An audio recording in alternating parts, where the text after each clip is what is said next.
बिस्मिल्लाहिर्रहमानिर्रहीम। Mobile phone repairing training course की आज की क्लास में हम आपको मोबाइल फ़ोन रिपेयर करने के लिए इस्तेमाल होने वाले एक बहुत अहम टूल मल्टीमीटर के बारे में इंफॉर्मेशन दे रहे हैं। मल्टीमीटर दो तरह के हैं, डिजिटल और एनालॉग।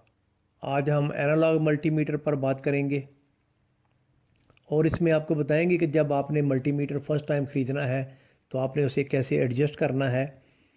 मल्टीमीटर की मदद से आप एसी वोल्ट कैसे चेक कर सकते हैं, डीसी वोल्ट चेक करने के लिए आपको कहां पर सेट करना है, और इसी तरीके से चार्जर, पार्ट्स और सर्किट वगैरह इसकी मदद से हम कैसे चेक करेंगे। ये हमारे पास एनालॉग मल्टीमीटर है। जब आप फर्स्ट टाइम ख़रीदते हैं तो इसके साथ ये दो वायर्स मिलेंगी। इसमें एक ये ब्लैक वायर है। ब्लैक वायर को इस काम वाले पॉइंट पर लगाते हैं। काम का मतलब कॉमन होता है, और यहाँ पर एन भी लिखा हुआ है नेगेटिव के लिए, और ब्लैक मार्क भी है, यानी कि आप इसको इस पॉइंट पर लगाएंगे। इसे ब्लैक प्रॉप बोलते हैं इस वायर को। और ये रेड प्रॉप जो है ये पॉजिटिव, पी भी लिखा हुआ है, और ये रेड मार्क भी है, यहाँ पर इस जगह पर लगाएंगे। अब आते हैं रीडिंग सेक्शन में। तो यहाँ पर ये नीडल देखें सही पॉइंट पर नहीं है, एडजस्ट नहीं है प्रॉपर। तो ये वेरिएबल जो है नीडल को फर्स्ट टाइम एडजस्ट करने के लिए यूज़ होती है। यहाँ से नीडल को 0 वोल्ट पर सेट करें। ये बार बार नहीं सेट करना पड़ता, एक बार अब हमने सेट कर दिया, दोबारा ज़रूरत नहीं पड़ेगी। मल्टीमीटर में दो बैटरी भी यूज़ होती हैं।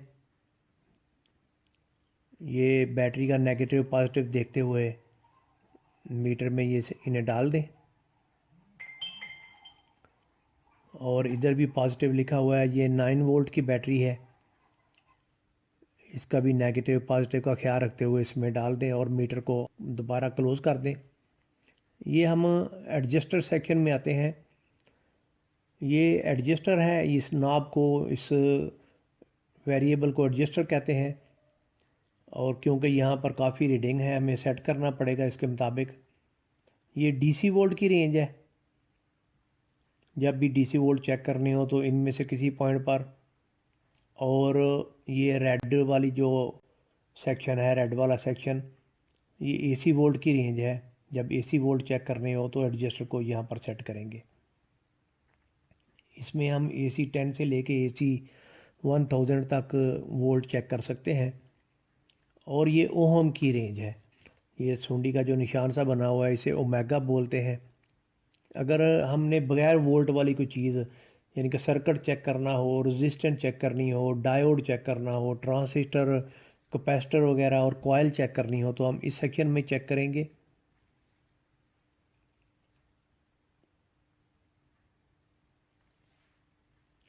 ये बज़र का सेक्शन है। अगर हमने सर्किट चेक करना हो, डायोड को शॉर्ट है कि नहीं वो चेक करना हो, तो हम इस सेक्शन में चेक कर सकते हैं। और ऐसे ही अगर मिली एम्पेयर चेक करने हो तो हम अपने एडजस्टर को यहाँ पर एडजस्ट करेंगे। इस सेक्शन में हम 100 माइक्रोफैरड तक कैपेसिटर भी चेक कर सकते हैं।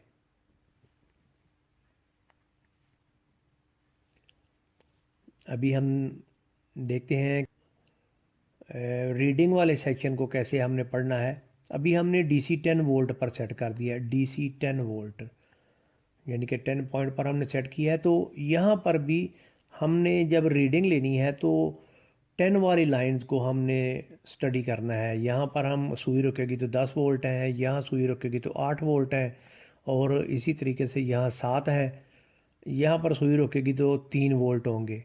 लेकिन अगर सुई 10 से ज़्यादा आगे चली गई है तो इसका ये मतलब होता है कि 10 से वोल्ट ज़्यादा है।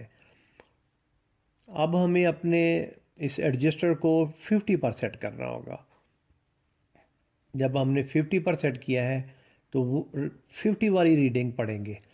अगर यहाँ पर सुई रुकेगी तो अब 40 वोल्ट हैं, जबकि पहले 8 होते थे। तो अब ऐसे ही 250 वाली रेंज है। अब हम 250 वाली लाइन को पढ़ेंगे और अगर सुई हमारी यहाँ पर आके रुके तो 200 वोल्ट है, जबकि पहले 8 या 40 पढ़ते थे, लेकिन अब इसका मतलब है कि इसमें 200 वोल्ट है। एसी के लिए भी यही सेम रूल्स हैं। आप 250, 50 या 10 पर रखेंगे तो उसी तरीके से 250 और 50 या 10 वाली लाइन पढ़ेंगे। अगर हमने मल्टीमीटर को ओम पर एडजस्ट किया है तो इस मीटर में सबसे ऊपर वाली लाइन जिसके साथ ओमेगा का निशान बना हुआ है, यहाँ से रीडिंग पढ़ेंगे। अब हमने अपने मल्टीमीटर को DC 10 वोल्ट पर सेट कर दिया है और एक बैटरी के वोल्ट चेक करते हैं। ये हमारे पास 9 DC वोल्ट की बैटरी है और यहाँ पर DC वोल्ट में नेगेटिव पॉजिटिव का ख्याल रखना बहुत ज़रूरी होता है। ये पॉइंट हमारा पॉजिटिव है तो वोल्ट चेक करते हैं। पॉजिटिव पर रेड प्रॉब लगाई तो इसके वोल्ट जो हैं इस वक्त तकरीबन 6.43 या 3 वोल्ट आ रहे हैं इसमें। अगर हम दोनों प्रॉब को आपस में बदलते हैं तो नीडल उल्टी जाएगी, तो हम इससे सही वोल्ट चेक नहीं कर पा रहे अब। इसलिए DC वोल्ट चेक करते हुए नेगेटिव पॉजिटिव का ख्याल ज़रूरी है। ये हमारे पास एक चार्जर है जो लैपटॉप का है, ये 19 वोल्ट का है। अब इसके वोल्ट हम चेक करते हैं, DC वोल्ट का है, तो अब हम एडजस्टर को 50 पर सेट करेंगे तो रीडिंग भी हम 50 वाली लाइन से लेंगे। यहाँ पर हम देख रहे हैं अभी ये वोल्ट जो है ना जी, इस वक्त 20 से थोड़ी सी सुई पीछे है। ये देखें, इसका मतलब है कि 19 वोल्ट हैं, तकरीबन 19.5 आ रहे हैं। 50 वाली लाइन को जब हम पढ़ते हैं तो ये 20 से थोड़ा सा पीछे है सुई। और अब हम AC वोल्ट चेक करने लगे हैं। इसी मल्टीमीटर की मदद से आपको बताते हैं कि AC वोल्ट कैसे चेक करने हैं। तो पाकिस्तान में 220 से अबाव या 220 के करीब वोल्ट होते हैं AC वोल्ट, इसलिए हमने इसको 250 पर सेट किया। दोनों प्रॉब लगाई हैं सॉकेट में तो 250 245 के करीब करीब वोल्ट आ रहे हैं इस वक्त। अगर हम दोनों प्रॉब को आपस में तब्दील करें तो फिर देखते हैं सेम वोल्ट आ रहे हैं। तो AC वोल्ट में नेगेटिव पॉजिटिव का ख्याल रखना ज़रूरी नहीं होता। आप मल्टीमीटर की दोनों प्रॉब किसी साइड पर भी लगा सकते हैं, जबकि DC वोल्ट में ऐसा नहीं कर सकते। नेक्स्ट लेक्चर में इंशाल्लाह आपको बताएंगे कि मल्टीमीटर की मदद से सर्किट कैसे चेक करना है, पार्ट्स कैसे चेक करने हैं। अगर आपको हमारे इस लेक्चर से फ़ायदा हुआ हो तो मज़ीद फ़ायदा हासिल करने के लिए हमारे चैनल को सब्सक्राइब करें और बेल वाले बटन को दबाएं। नेक्स्ट लेक्चर तक आपसे इजाज़त चाहता हूँ। अल्लाह हाफिज़।